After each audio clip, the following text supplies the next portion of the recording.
Now, those who are concerned with diabetes or have diabetes, what's the main problem with your body that you've heard of? What's that hormone? Yes. There you go, insulin. How many of you have heard of insulin? Okay, I'm going to show you that there's a more important hormone than insulin that you've probably never heard of. How many of you ever heard of the hormone leptin? A few?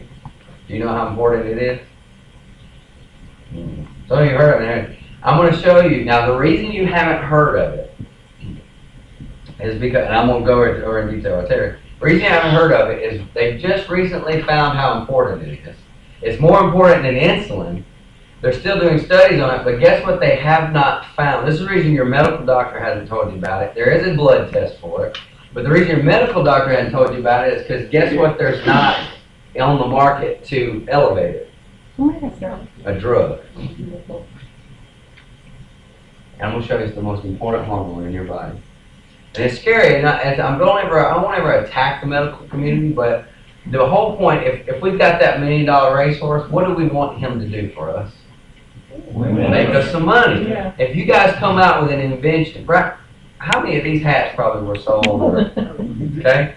We got to have money to live, and the more money we have, I think we're happier we are, which is not ever the case. But if we invent something, we want it to be so successful, we make lots of money. So if the pharmaceutical company can't make money, then of course they're not going to educate. Because who educates your medical doctor every day? Who walks in his office 8 or 10 of them? A farm rep. Okay, so if the farm rep can't make money off of something, they're not going to promote it either. Okay, so therefore, there's another way that our health starts to fail and deteriorate. Now, for those who have high cholesterol, high blood pressure, type 2 diabetes, or are overweight, it is likely that you are eating too many grains. How many of you know that grains are bad for you? Grains, I said it, wheat and grains. Because you know what wheat and grains turn into? Immediately. Sugar. Okay, so you diabetic people need to cut all refined sugars and grains out. Talk about sugar in just a second too. Yes, even unrefined whole grains. And back to the whole marketing. If you want that horse to make you money, you want people to believe in him and bet on him. So you're gonna say he's the best, right? Well, how do when you go to the grocery store, why do you buy certain things? Because probably sometimes the packaging, the label, right? And it'll say like no trans fats, right? So you're like, oh, that must be healthy, or they wouldn't be warning me about it, right? Well, the most common culprit causing insulin level to become abnormal is grains, unrefined grains, wheat, and sugar. Now, how many of you think you can cut out wheat, breads, white breads, wheat breads, and grains today? It'd be hard, wouldn't it? Yes, sir. It would. But you've always thought wheat's healthy for you, right? And it's not. Okay? It's what leads. One of the things that's leading to your, as I said, the diseases that you're having, the cholesterol, the blood pressure, the diabetes that you're having, and your weight problem.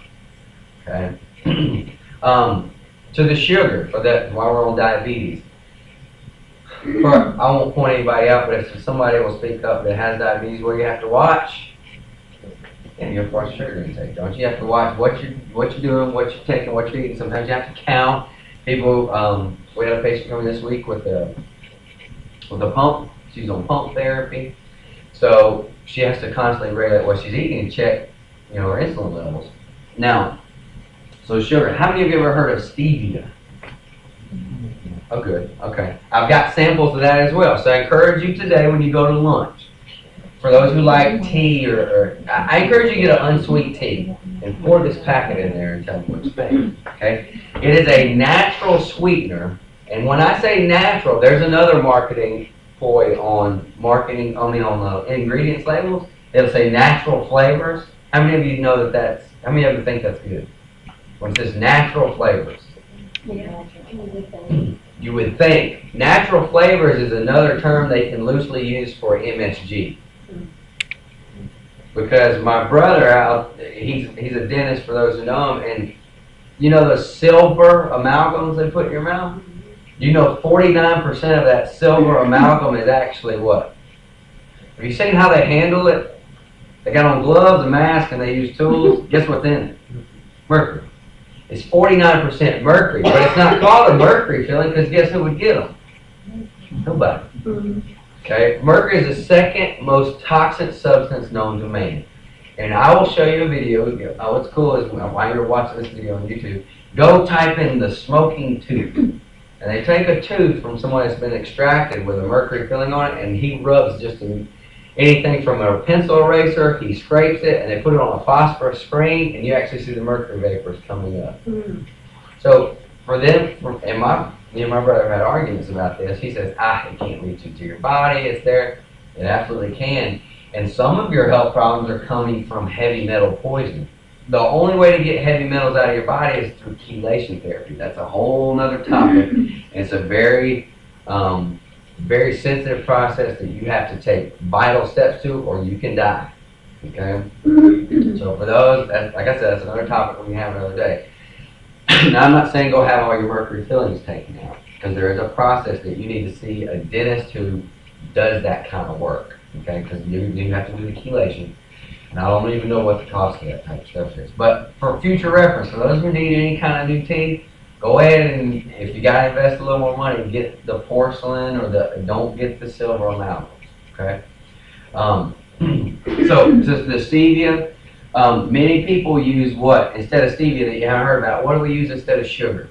Splenda, Sweetlow.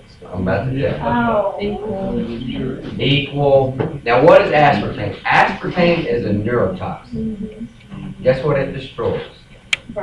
Yeah, destroys your nervous system. What controls all functions and healings of your body? Okay. But what's the marketing behind those? 0 calories. That's a lie. There's 4 calories in every packet. Because what aspartame actually is, that packet actually is 99% a form of sugar. You've heard of glucose, sucrose, fructose. Well, they're actually packing it. It's such a minor amount, it would kill you if you put the purest form of what Splenda really is in you. So they have to have an ingredient to make it, make it more substance-based and add thickness to it.